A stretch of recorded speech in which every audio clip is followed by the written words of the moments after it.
I think it's just this moment in time in our world, in our country. I don't want a man to tell me anything, not anything at all. And it's not right, but this is how I feel. I said, it's the same fly, but thank you. Then he has the fucking lips to go, are you sure flies only live 24 hours? I'm like, oh, you know what? Maybe you should look it up, because what do I know? I'm just a girl. I probably dreamt it. And he did back down, and he's like, okay, but I did end up looking it up, and they live about a month. But, you know.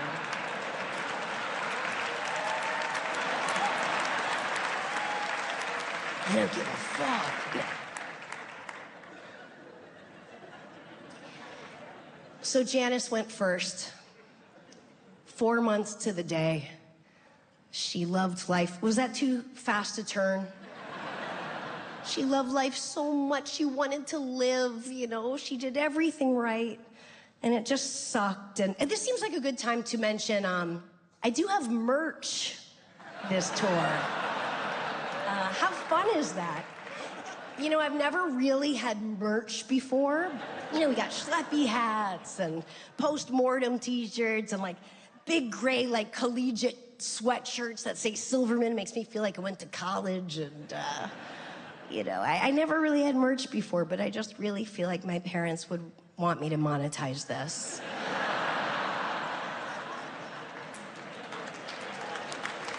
Thank you. Thank you. So, like I said, Janice went first, and we knew it was coming. And I had actually gone home that night to sleep, and I got a text from my sister Susie, who's a rabbi, around 7 a.m. And she said, Janice passed away around 2 a.m. and she's still here, and Dad is sleeping. They're holding hands. And she said, you know, normally Dad would be up, but I think he, in his bones, you know, he knows, and he just doesn't want to face it. But I'm here, I'm sitting right next to him, and I'll be here when he wakes up. And I said, okay, great. And then all of a sudden, she remembers this joke that she and my dad always loved. And the joke is something like, a brother calls his brother, and he goes, the cat died. And then the brother goes, don't just call and say the cat died. He goes, oh, what do you want me to say? He goes, cat's on the roof and we can't get her down. Then call and say, we're at the vet, it's not looking good. Then call and say the cat died. And the brother says, okay, I'm sorry. And his brother goes, it's all right. How's Mom? And you're ahead of it. He says, she's on the roof and we can't get her down. So now, Rabbi Susie remembers this all in 1 minute, and she's hysterically laughing, and she is a rabbi, but when she starts, she can't stop, and it's loud, and tears are running down her face, and she just can't stop, and she's now terrified that Dad is gonna wake up and be like, what's so funny? And she'd be like, Janice died. And she texts me and she goes, when he wakes up, should I say that Janice is on the roof and we can't get her down? And I'm like, yes. Because we are a very dark, fucked up family, but I did think better of it. And I said, no, be a rabbi, and later in the day, I'll tell him. But it's so funny, we're only just grieving like now, you know, because there's just so much logistics. You don't expect it. It's not how it is like in the movies or something. It's just, there's so much to do. And I feel bad saying this. They were such responsible people, but the craziest thing is they made no death plan. And so we were left with so much to do. And I don't want to blame, listen, in their defense, they were only 80 and 85. Who knew? And I guess guess I basically knew what they wanted. Like, my dad always said, throw me in a pine box and bury me. I'll push up the flowers in the trees. And I think Janice would have liked a nice, 5-star kind of silk-lined with maybe a string and a bell, just in case. But I remember, they came over every Sunday for bagels and cream cheese, and it was just my favorite day. And they were over, maybe this was 2 years ago, and everyone was in the backyard, and my dad and I were alone in the kitchen, and I asked him, I said, are you afraid of dying? And he goes, not at all. I don't remember before I was born, I'm not gonna remember after. But then he goes, but I'm scared it will hurt. And my dad was a huge pain pussy. It's true. He was so afraid it would hurt. He once got an EKG where they put all the stickers on you. He would not pull those stickers off. It's like, I'm afraid it will pull my hair. He goes, I'm gonna let it wear off. And he really did. And it took like weeks. He was in a pool at one point with all these EKG stickers. He looked like a dog that just had puppies.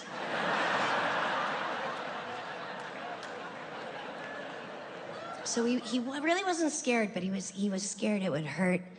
And his doctor called me. We're taking care of him now, and Janice is gone. And I'm the point person, so I answer the phone and I take it in the hallway. And his doctor, Dr. Nortman, said, listen, we just got your dad's blood results back, and he's dying. He needs to be in the hospital.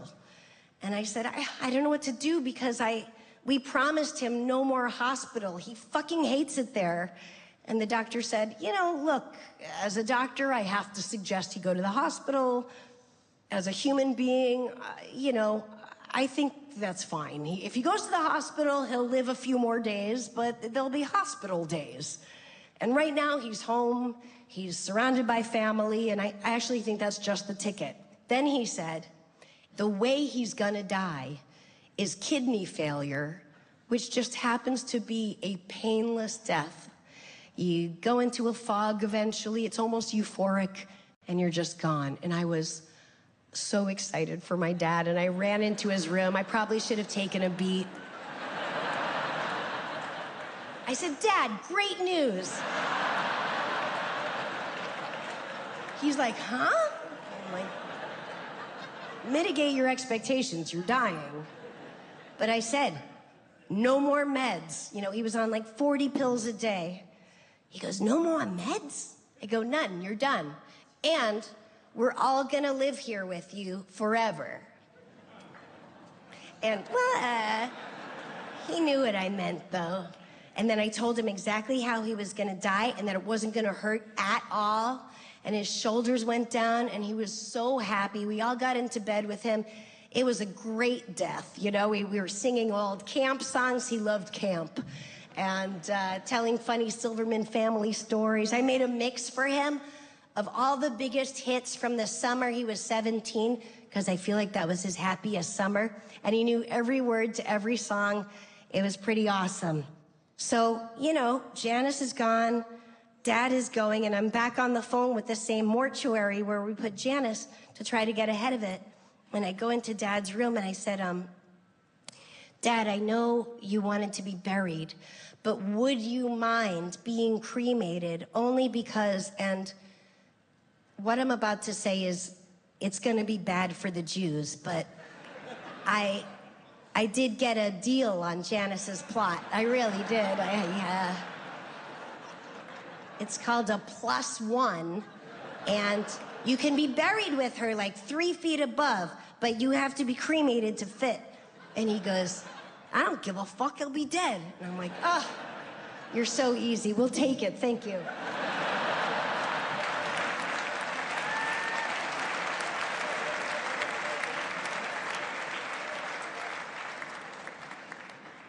And the guy from the mortuary goes, was that your father?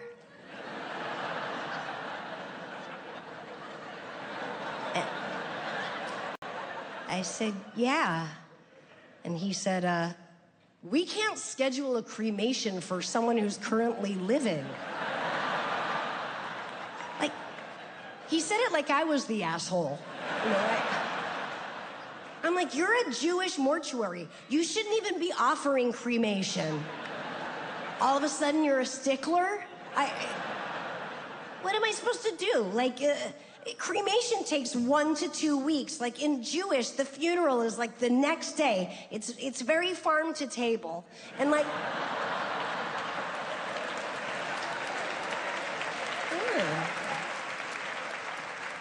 Oh, and then I go, and by the way, Janice had tattoos.